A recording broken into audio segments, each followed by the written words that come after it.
Viral হয়েছে উড়াধুরা। হ্যাঁ হ্যাঁ, আমি ওনার লুক দেখে টোটালি মানে অবাক হয়ে গিয়েছি। আমি যখন ছোট ছিলাম তখন সাকিব খান ভাইয়াকে দেখে দেখে বড় হয়েছি, আর এখন আমি বড় হয়ে যাচ্ছি, ওনার লুক দিন দিন হচ্ছে মানে উনি আরো ইয়াং হচ্ছে।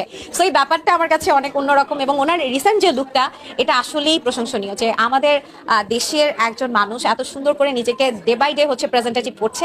এই ব্যাপারটা কিন্তু আসলে ভালো। ছোটবেলায় ওনার ছবি তেমন একটা দেখা হয়নি, বড় হওয়ার পর ওনার দু তিনটা মুভি দেখা হয়েছে। হ্যাঁ, ভালো ভালো করছেন, উনি তো আমাদের কিং খান, সো ওনাকে নিয়ে আসলে কোনো কথা আর বলাই যায় না, এক কথাই সুপার।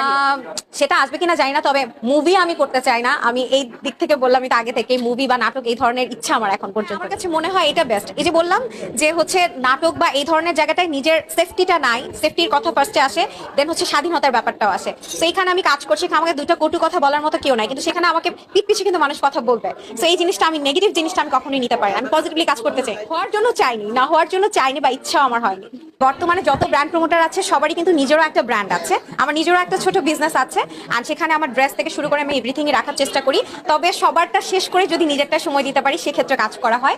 তো সেক্ষেত্রে হচ্ছে ফিউচারে আমার ব্র্যান্ডটাকেও আমি আরো মানে একটা বড় জায়গায় তুলে ধরতে চাচ্ছি। আমি অলমোস্ট আমার 60+ ব্র্যান্ডের সাথে কাজ করা শেষ, এবং রিসেন্ট আমি 10 থেকে 12টা ব্র্যান্ডের সাথে আছি।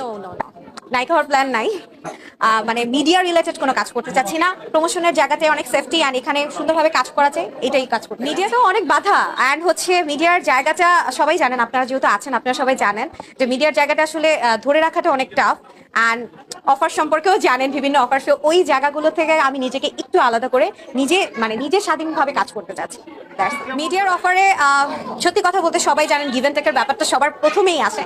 সো আমি এইসব মানে এই জায়গা থেকে নিজেকে একটু সেফ ভাবে রাখতে চাই। অ্যান্ড প্রমোশনের জায়গা থেকে আমার কাছে মনে হয় এই জায়গাটা আমি আমার নিজের স্বাধীনভাবে চলতে পারি, এখানে আমাকে দুটো মানে কটু কথা বলবে এমন কেউ নেই। সো এই জন্য আমার কাছে মিডিয়ার ওই রিলেটেড জায়গা থেকে মনে হয় as a presenter, as a brand promoter আমি ভালোভাবে কাজ করতে পারছি। অবশ্যই অবশ্যই, মানে ইদানিং মানে এখন আমি আগের কথা বলবো না, রিসেন্ট তো এই জিনিসটা আছে, আপনাকে একটা ভালো কাজের অফার করবে, তার পাশাপাশি এই ধরনের কাজের জন্য আপনাকে বলবে, অফার করবে, অফার আসবে। সো নিজেকে অনেকে সেফ ভাবে রাখতে পারে, অনেকে সেফ রাখতে পারে না। সো এই জিনিসটা তো আসবে অবশ্যই। নতুন যারা মডেল হতে চায় অবশ্যই তাদের উদ্দেশ্যে বলা যে সেফ ভাবে যদি কাজ করতে চায় তাহলে ভালো, তবে এখন সেফ ভাবে কাজ করাটা অনেক টাফ। তো সেটা আসলে তারা কিভাবে নিবে, বা আমি মনে করি নিজের সেফটি নিজের কাছে, নিজেকে যত সেফ ভাবে রাখা যায় সেটা নিজের উপর ডিপেন্ড করে। সো যতটুকু তারা নিজের উপরে মানে সেফ ভাবে কাজ করতে পারবে সেটাই।